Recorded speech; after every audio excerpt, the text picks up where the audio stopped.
So the election results are in, and Wisconsin, good job. Y'all did the darn thing and showed my man that no, he cannot buy your elections. Y'all came out, y'all did it.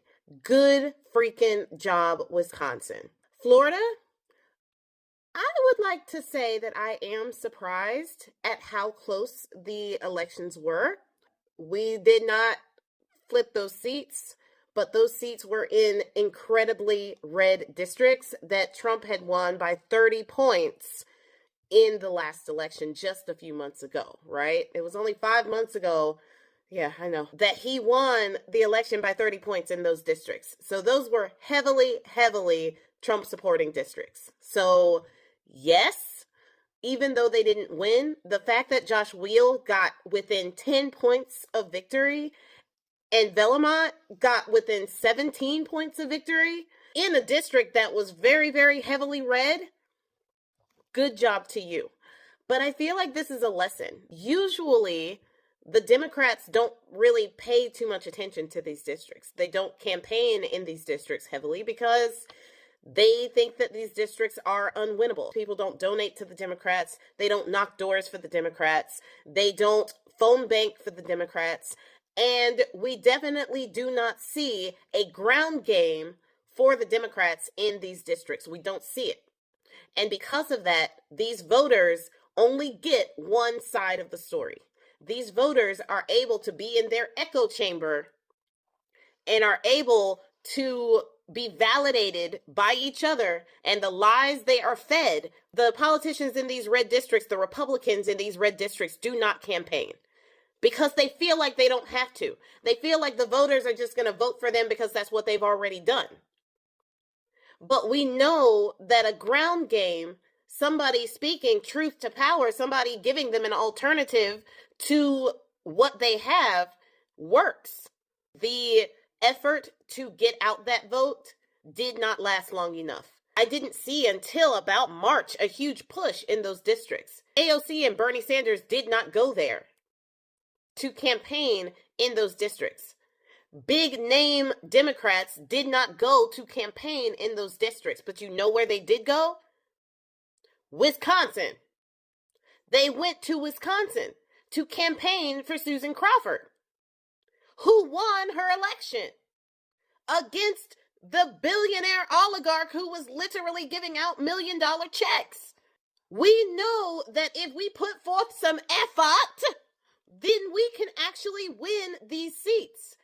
I know a lot of people are right now saying, I just saw a TikTok with someone saying, that we should have managed expectations and, these are really red districts, so they shouldn't have given people's hopes up and they should have changed the messaging, and no, you can't change the messaging to a defeatist messaging and then expect to win. It's not giving people false hope to encourage them that there is an alternative to their situation. It's not giving people false hopes in saying that you have the power, voter, to be your own arbiter of your fate.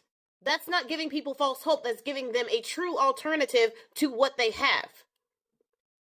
And I feel like if we had big name Democrats, if the independent media had covered these candidates earlier, we would have been able to make an even closer stance in those districts.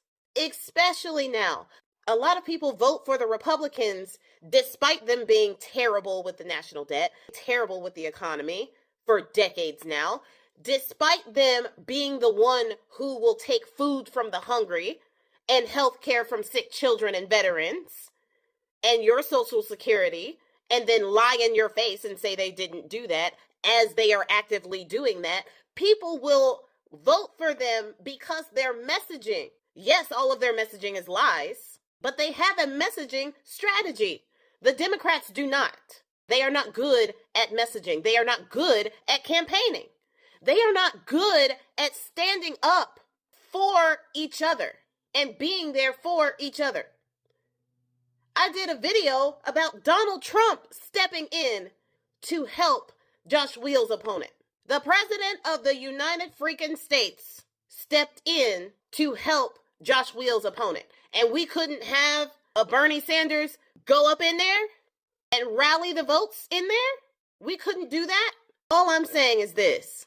When we say and when we have into our minds that something is impossible or that something cannot be done, we have already defeated ourselves. We need to stop doing that. Yes, manage expectations. That's fine.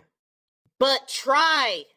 Give it everything you have. Because in this climate, in this world today, we don't have the luxury of not giving everything we have. What are you saving it for? The next time? Might not be no next time. We need to understand the situation that we are in. This is not politics as usual anywhere. Everything is working like a cog in a wheel to push us towards fascism. We need to stop acting like we have time. We don't.